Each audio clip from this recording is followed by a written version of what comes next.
boa tarde a todos. É um prazer e uma honra ter aqui no nosso podcast um amigo, na verdade um grande amigo. É uma pessoa que eu conheço aí, acho que há mais de 6 anos, 8 anos já, não deve passar muito rápido. E eu conheci essa figura que é o Luiz Figueiredo, numa situação super inusitada. Luiz em grande executivo, em grande empreendedor. Eu conheci o Luiz no Oriente Médio. E aí a gente estabeleceu realmente uma conexão, uma amizade muito grande que vem durando todo esse tempo. O Luiz, ele hoje é um grande executivo da área de medical devices, das empresas, especialmente voltou muito a carreira dele para as empresas chinesas. De boba ele não tem nada. Ele foi um dos primeiros, acho que, a enxergar todo esse potencial. E a minha pergunta primeira para você, Luiz. Primeiro, obrigado por estar aqui. Obrigado por tudo. E quem é o Luiz Figueiredo? Bem, o Luiz é português, portanto eu acho que vou conseguir falar um bocadinho e vocês entenderem. O Luiz tirou formação em engenharia, numa engenharia que nada tem a ver com a área médica, a engenharia de estruturas. Portanto, eu comecei a minha carreira profissional como diretor de barragens, portanto, produção hidroelétrica, e por uma coincidência familiar, a minha namorada era enfermeira de cuidados intensivos, e eu comecei a ganhar o gosto à indústria e a tentar perceber o que era o dispositivo médico, puxava-me, havia ali qualquer coisa no dispositivo médico que me excitava e que me interessava em perceber. Então em 2010 criei uma empresa, no início uma distribuidora, e surgiu a área cirúrgica como a área mais interessante, era a área que me cativava mais técnica, mais complexa, e então passamos a criar, eu na altura tinha um sócio nessa firma, e criamos uma área de grampeador cirúrgico, uma área ligada à minimamente invasiva, que eu acho que o Marcelo concorda, era a área de franca expansão e continua a ser a área de futuro de cirurgia. E por desígnios do destino, nós estávamos a lançar a nossa marca no Kuwait e foi aí que eu conheci o Marcelo no Kuwait e criamos uma grande amizade até hoje. Acho que já além de parceiros de negócios, somos primeiro amigos. Até tudo que eu, quando tenho alguma dúvida, o Marcelo sabe que ele é a primeira pessoa que eu ligo para perceber se o mercado é capaz de lá chegar. O Marcelo também tem essa, além de cirurgião e pesquisador, também tem essa veia de empreendedor na área do dispositivo médico. Portanto, o Luiz acaba por ser alguém que caiu um bocadinho, aquela expressão portuguesa, de paraquedas na indústria médica, que foi para a China a primeira vez em 2011 e fiquei com a ideia clara que passava pela Ásia e acima de tudo pelo monstro tecnológico que já é a China neste momento. Excelente. Você foi falando aqui, foi lembrando de algumas coisas. O Luiz, eu acho que é uma mistura muito equilibrada entre um sonhador. Todos nós temos que ser, especialmente porque quando fala em empreendedor, cara, tem que ser sonhador, não adianta ser um engenheiro, lugar nenhum. E um cara que se entrega, que é difícil os sonhadores, né? Sim, tem que haver um grande balanço entre o fazedor, digamos assim. O sonho sem uma estratégia para lá chegar não deixa de ser é o sonho do ignorante, digamos assim.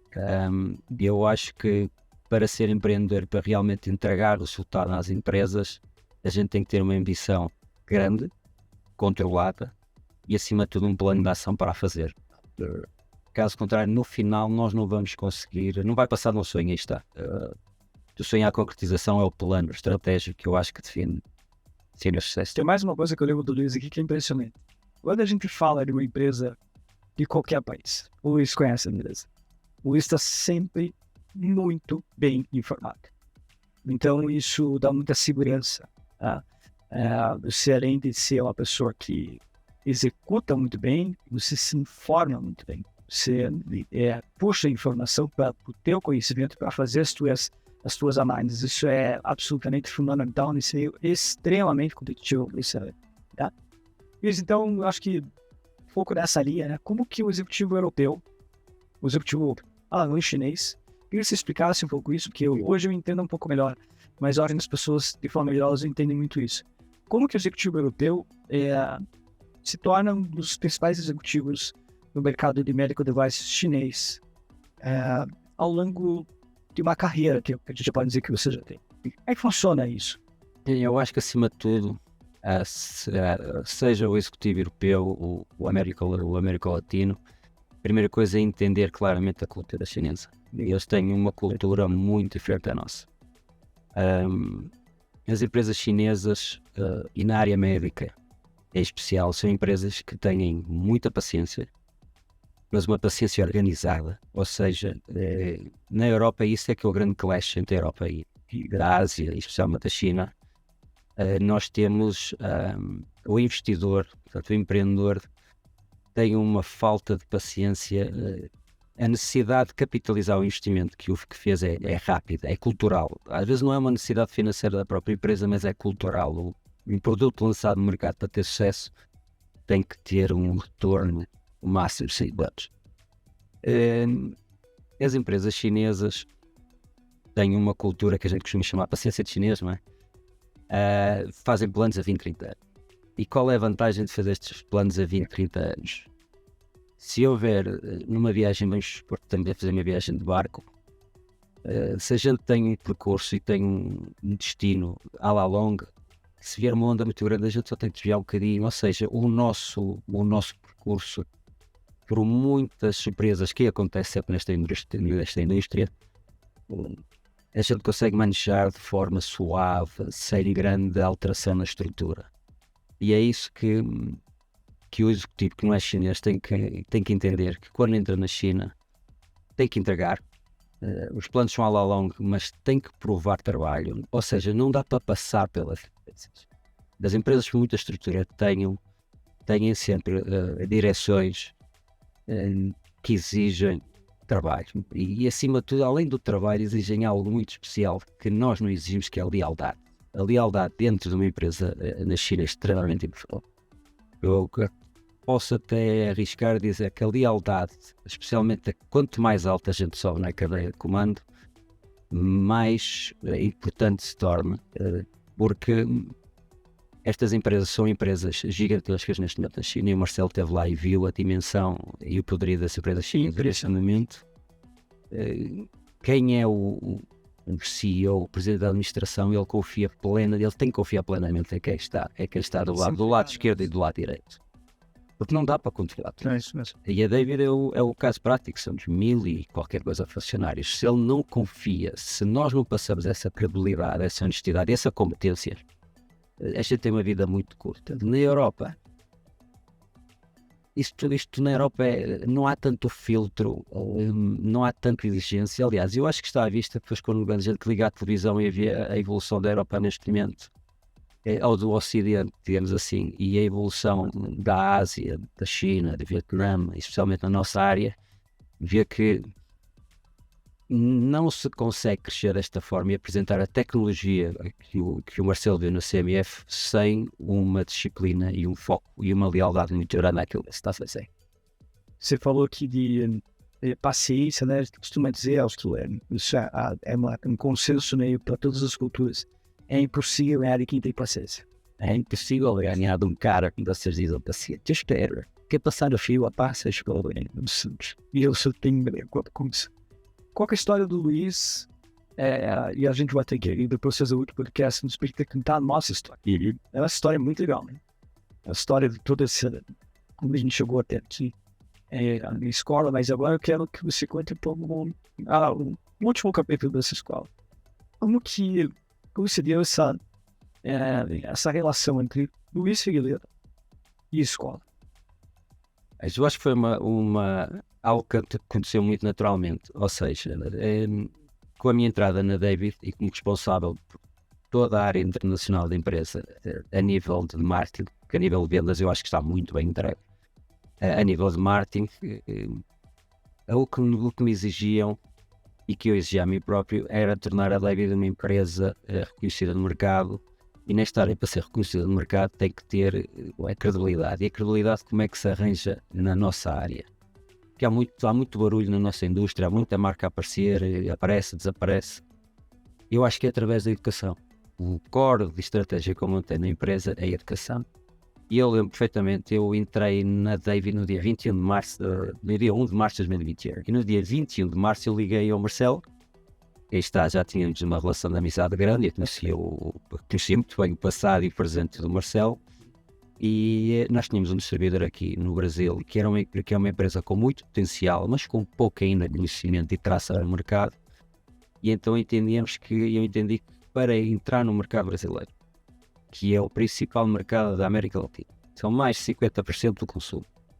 E que é um beacon para nós, para os Estados Unidos. A empresa chinesa que vença no Brasil tem capacidade para ir para os Estados Unidos.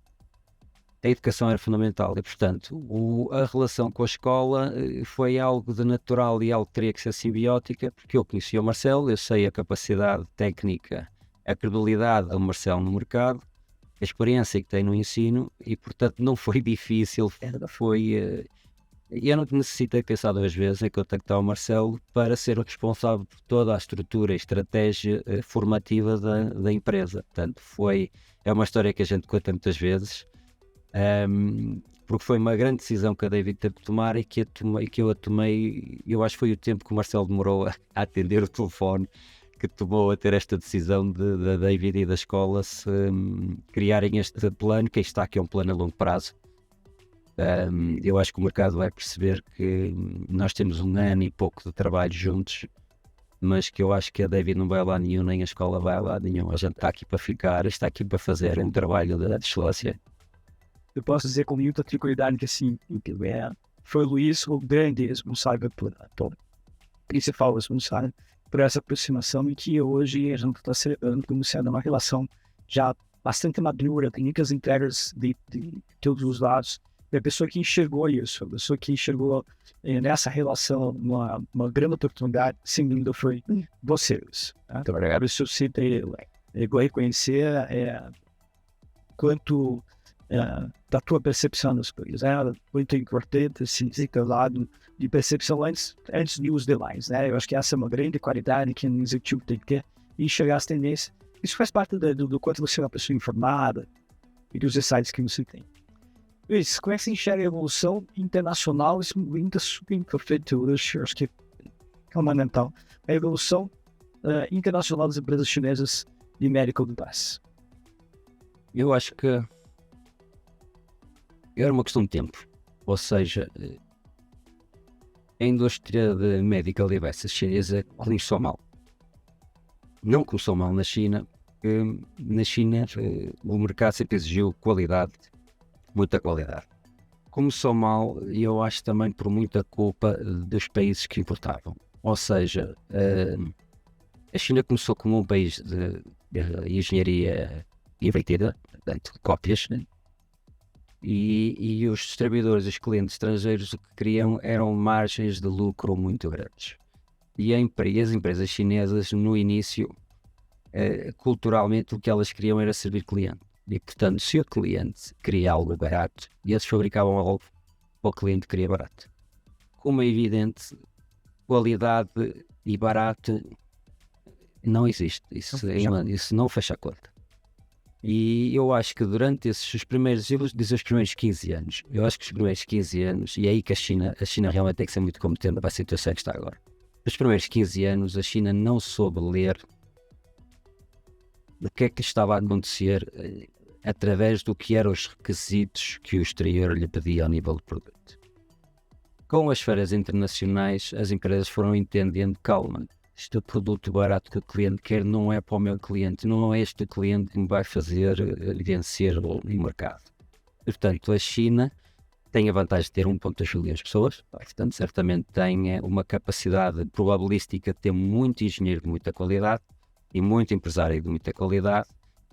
Fez aqui uma alteração de rumo, e foi uma alteração de rumo que deve ter começado aí em 94, 95.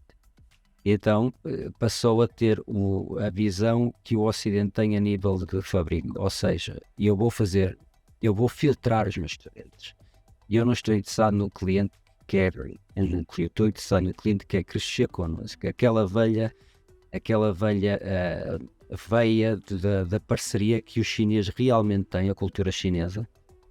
Quando eles falam em parceria, eles realmente falam em parceria. Não há aqui um jogo escondido, apesar que muita gente pensa, não há jogo escondido. Eu acho que as empresas chinesas nisso são as empresas mais leais aos parceiros, desde que o parceiro seja leal com eles. E então, a partir de 94, 95, houve essa alteração de paradigma de qualidade e da filtragem dos clientes acima de tudo. A partir de 2010, eu fico muito contente porque eu comecei a ir para a China no momento certo essa grande viragem tecnológica, a China, as empresas ocidentais começaram a reconhecer o potencial tecnológico da China e começaram a criar os seus centros de desenvolvimento na China. Em 2014, 2015, chegaram à conclusão que ter os centros tecnológicos de desenvolvimento de produto, no caso de uma Medtronic, de uma Johnson, de uma Olympus, de uma GE na China, era perigoso porque estavam a criar técnicos e procedimentos fabris num país que envolve sempre tudo que é política, que não era um país muito amigo da origem dessas empresas. E então acabaram por fechar esses centros. Quando fecharam esses centros, deixaram toda esta Já tinham treinado. tigela gigantesca de enorme qualidade com a veia empreendedorista aberta. Ou seja, a autoestrada estava feita para eles e, portanto, estas startups, o governo entendeu isso, entendeu o potencial humano. O governo chinês realmente aposta muito no potencial humano chinês. E então começou a dar instrumentos financeiros para que estas pessoas desenvolvessem as empresas, e portanto agora temos estas mind race gigantescas, uma tecnologia muito grande, temos as Microports, temos as David, ou seja, temos uma panóplia de empresas, e aquilo que eu vejo de futuro, eu no outro dia estava a ouvir um economista americano, que eu agora não me recordo o nome, e ele criticava a administração americana porque dizia que a administração americana ainda estava a tentar não perder para a China, quando na realidade já perdeu. Ou seja, a China em 2-3 anos será, na minha opinião, e eu dou 2-3 anos para não dizer já, para não arriscar o meu nome, mas eu acho que 2-3 anos será realmente o go-to nas tecnologias. O Marcelo também é CMF e viu a capacidade tecnológica que nós temos lá. Que sensacional, Luiz. Que aula que o Luiz consegue dar, que clareza que você tem sobre esse assunto, que é um assunto, bom, na verdade, você tem que discutir. Podemos estar aqui o dia todo. Eu tenho dúvida, e eu gostaria realmente de ter horas para começar, e não vai faltar oportunidade, porque eu acho que isso me dá praticamente um curso de como entender o mercado chinês, e eu hoje não tenho a mínima dúvida de que você é uma pessoa que trata isso de maneira muito clara. Você tem essa percepção e essa inteligência, e essa astúcia de mapear todos esses momentos, saber exatamente o que aconteceu. E é engraçado, né? Eu aprendi a não duvidar do Luiz Figueiredo. O que o Luiz faz, o que o Luiz fala, vai acontecer. Então, ele tem os pés numa bola de cristal. E o nome dessa bola de cristal é informação. Você é uma pessoa que lê muito e se fala muito bem. Então, eu acho que o ideal nesta área, as coisas acontecem onde parece que se a gente não está automaticamente atualizado diariamente, vai perder o barco. Não só na área que eu trabalho neste momento, mas em todas as áreas da indústria chinesa, médica, porque nós também trabalhamos muito em cooperação. Portanto, é normal uma empresa de ortopedia fazer uma parceria com uma empresa de laparoscopia para desenvolver um produto em conjunto. Esse espírito corporativista a China tem. Infelizmente, pelo menos na Europa, eu não vejo. E acho que temos muito a perder com o facto de não termos essa mentalidade real de parceria e de conseguir ver que no final o bem comum, a gente, se o defender, toda a gente vai ganhar.